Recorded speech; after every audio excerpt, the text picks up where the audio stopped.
Hey everyone, so this month has not gone as planned and actually ended with me having a back surgery this week. I am recovering well. Here I am standing, rocking my brace. I'm doing well, but this was very unplanned. I don't even think that my clients who were seeing me every week for the last few weeks knew what was going on. My team didn't really know what was going on, the people I was working with. This was very much not a typical case that I think most of the people that I work with and injury specialists that I work with see. So I thought I would share it. Honestly, I don't normally share a lot of personal life things, but I think that this very much falls into the body element, and I hope that this video, one, if you're interested in what's happening, please listen. But two, I later want to get into a little bit of the prehab that we ended up doing, because although I hope that nobody ever has to experience anything this severe, we all have injuries. We all have aches and pains, things that we need to take care of, and knowing how to take care of them is the key. And that's one of the biggest things that I end up working with dancers with. And more often than not, dancers will avoid movement when they have hurt something. They stub their toe, they twist an ankle, they have a neck thing, and they go, I can't do anything. And that's the farthest thing from the truth. Once you've been checked out and you're able to kind of figure out where we can move you, we can do so much to help you come back from that injury faster and stronger. And that's where we went in this last week before we went into surgery. So let me dive into the story and then jump into some of the prehab work that we were doing. About a month ago, I tweaked my back, putting something underneath like a closet staircase that was really heavy. And I definitely felt the, oh shoot moment, but it seemed to dissipate at that moment, which I was very happy. In 2019, I did herniate a disc that was really painful, excruciatingly painful, and spent so much time rehabbing and on my belly, and it felt like I almost had no position of comfort where I could just like be there and not have any pain. It was a huge learning lesson.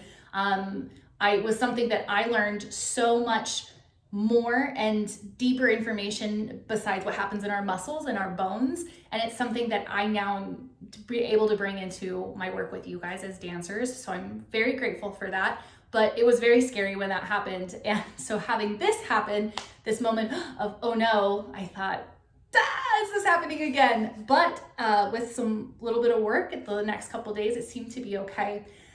I quickly though started to feel things going down my leg, and I would describe it as sciatica, and I was okay standing, but if I moved my head down, if I even thought about flexing my foot or stepping onto a leg, it would have that shooting pain. And that was really the first time I'd ever experienced something going down my leg quite like that. It was excruciating in that moment, but then as soon as I brought my head up or I did step, I was okay. I know that's not a good thing, but it was, like I said, it was not the same as where I was just always in pain when I hurt my back in 19. So I started working right away with the team at Performance Place, they are the ones who helped me with my labral tear. They helped me with the last back thing. They help all of my dancers. They have 100% of my trust. And one of the reasons that they have all of my trust is not only because they do such a good job, but they have contacts and resources and people that they can reach out to and kind of have a community too. So as we started doing this rehab with them, we weren't seeing the progress that I would expect that they would expect, and I could tell. I share an office with them. I know what to expect. I've learned so much being with them and in earshot, and I kind of know the timeline of things. So as we started doing this rehab, I just leaned in and said, I know they're gonna get me through it, which they absolutely did. I quickly after that went from having pain to having numbness all the way down my leg. And I was teaching a Zoom ballet class that some of you guys were at. And I had already intended on having a demonstrator to assist with the class. But I told her that morning, I said, you're gonna have to really do a lot because I hurt my back, and I told you guys, like, excuse the limp, like I have a little bit of an injury. But I remember teaching that class, I went to step up to a susu and my heel dropped down and I was like, why can't I go on releve? That's weird. So we got through the class, and after I realized I couldn't do a calf raise anymore. I couldn't press up on my toes. So I brought that to the doctor's attention right away, and we were like, well, that's not good. Losing function, not good. Numbness, tingling, sensations going away from the injury, not great. But still, I thought, okay, we can get through this. I see people every single day that come into this office, and I know that we can make this work. So we jumped into high gear with my team, and that meant I was doing Zooms with people kind of all over the US. I was reaching out to my contacts, they were using theirs, and things just weren't getting better. And I honestly could not do a calf raise. And there's this video that I took after it happened, because I thought this is the most bizarre sensation I've ever experienced. I think everyone can in some way relate to there being pain in a region where you can't do something. Like you've twisted your ankle and it hurts to releve, or your calves are so sore it hurts to go up, or you can do a little calf raise, but something hurts, my foot hurts, the ball of my foot. This was nothing. It was like no signal to my brain down to my foot. Wild. So this video kind of looks like I'm exaggerating, I think, because it's like, well, just press up. But I couldn't press up. So as we got to week 3 of loss of function and no return, numbness stayed. That was another big warning sign that things aren't going great, is that it wasn't coming and going. The numbness was always there. My walk was really bad. I had a limp and I just was like kind of dragging this foot. I think that my clients didn't quite notice because I stayed pretty stationary. I do a lot of virtual, so of course they wouldn't notice, and I can coach people through things verbally. And then my in-person clients, I just kind of tailored their session and I had things ready. I don't think anyone really noticed because I was trying really hard not to let people see this. Your sessions are never about me, they're about you. So that was the goal. But about 3 weeks in, my team said, I think it's time that we get an MRI and see what's going on, make sure, that we're not missing something basically. And when the MRI came back, we were like, oh, that's pretty big, which I have to say, I've learned that image doesn't tell the whole story. And there have been people that I know, my mother-in-law had a completely torn rotator cuff and had full range of motion and no pain. And we only found it because there was like a investigative ultrasound person coming that needed practice. And I was like, oh, my mother-in-law could help. So we didn't think there'd be anything. Her image was terrible. She had no pain, no reason, no loss of function. Other people have a tiny tear and they're in excruciating pain. So an image doesn't always tell the whole story. But we got that, and I think when the doctor saw that, they said, okay, you have a very short timeline. We got to get this back, or you're gonna have to go see a neurosurgeon. So that timeline came pretty fast, and when I decided to do it, I knew that the time had come to reach out to another specialist and get their opinion. And everyone prepared me that it might be surgery or injections. So I was definitely hoping for injections, but I called a surgeon here that was highly recommended from many people I trust and was very conservative, which is very important to me. And they said, we can see you in 3 weeks. And I hung up, and then I called back and said, oh, I wanted to mention that I had motor loss. And they said, hold on, we'll see you in 2 hours. So from the moment I called, 2 hours later, I was in the surgeon's office, and I was like, well, that's interesting too. So it turns out that if you say motor loss, it's kind of like when you go into the emergency room and you say I have chest pain and they just like send you right through. That's what happens in the neurosurgeon's office. So anyways, they saw me, and he did a really great job of separating the options and saying, if this was pain, I would say you have this much time. Like, yes, surgery is definitely an option, but you can decide if you want to take more conservative care. But he said, because of what we see here and because of the function loss, you have a very short timeline if you want to get that back.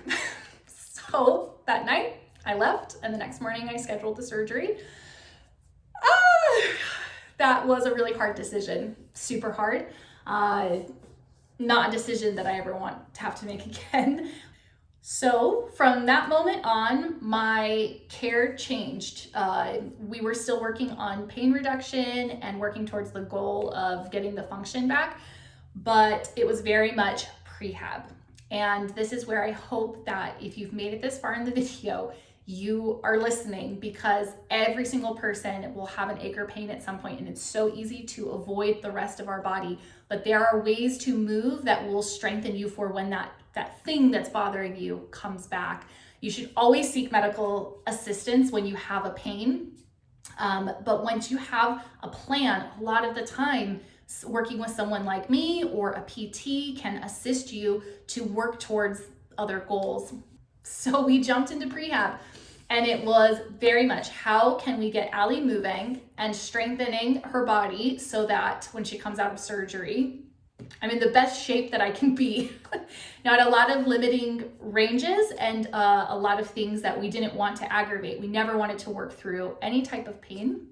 So Dr. Sebastian and Dr. Dawn were on top of me, as you can see in these videos, and working me to the bone. I know that when some people come in and see me, when we do a certain type of plank, or we really add a cue that gets the whole body going, they will always say, I have never felt it this way. This is a whole new level of effort and work. I recently had a friend who I was working with who said, is your job to make me feel weak? And I was like, no, that's terrible. That's not my job. But when you work with a really good professional in the body movement, mechanics, all those things, they can get a lot out of you. So that's what these were, also working around, like I said, all the aches and pains. I've had dancers that come to me after a surgery that have been cleared to move and train with limitations, and we work around it. We strengthen, and one of the most recent people who came, she had several surgeries on her foot and was in a cast for a long time, and she came diligently every week, and year or so later, she won first place in YAGP and sugar plum this nutcracker, and I know she worked her butt off inside and outside of the studio with me and without me. I know that a lot of that work was the work that she did when she was in the cast, not letting the rest of her body kind of decompose or lose its strength. We work our body as much as we can around the injuries so that we're not trying to now bring back the whole body. We're just trying to bring back whatever region the injury has been in.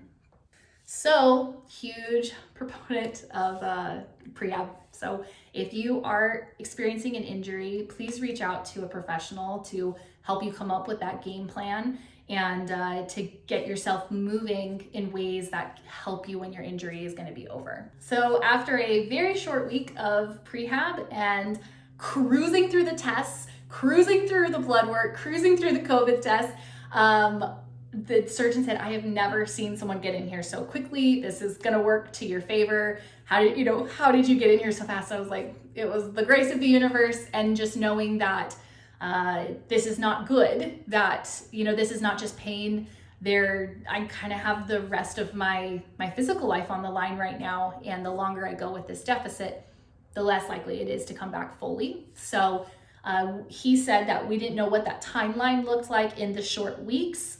They have a timeline for a few months that they know deficits can start to really show and not come back as fully, but it was get in as fast as you can. So Monday morning, we did the surgery. I was very nervous. I've never had surgery before, and no one in my family has really had surgery either, which I learned was kind of shocking. All the nurses and stuff kept asking me all the pre-questions, and they're like, you've never had surgery?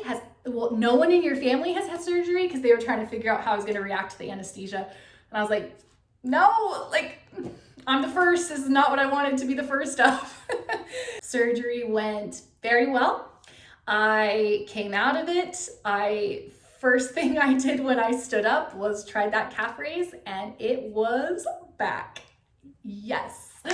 I was so happy. I was probably deliriously happy because I was still on all the drugs, but my boyfriend was sitting right there. The surgeon was standing there, and they said, do a calf raise. And I tried it and went up and down one time. And it was that I don't have to think about this. It was hard. Like, I now felt effort through the body, but it was there. It was that totally different feeling from being disconnected to now this is effortful. And I laughed, like, and I started coughing. And my boyfriend said, did that hurt? Because one of the things that was super annoying and odd, but I know why, was when I coughed or sneezed, I would feel like my calf was going to explode. So the nerves going down and would feel it from my back down to my leg. Ugh, that was not fun. And I coughed and didn't feel anything. So very, very, very grateful that right away I saw that my calf raise was back, that the function was coming back, and that the excruciating nerve pain that was going down into my leg was dissipating. So that was extremely, extremely humbling, and I'm so grateful that I made this decision.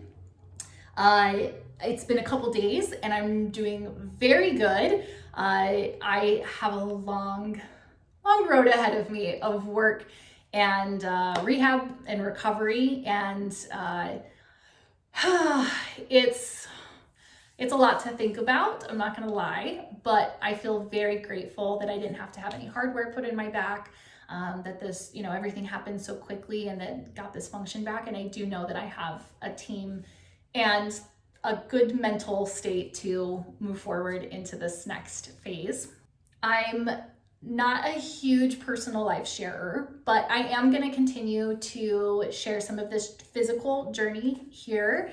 I think that somebody somewhere will get something out of this, and whether that's assisting you to find a team of people that can assist you, or it's just hearing that everything can work out, or whatever it is, I hope that it gives you something here. So I'm gonna get back to resting and rehabbing, and thank you everyone who listened. That's my story. Crazy month, and we'll be back to normal before you know it.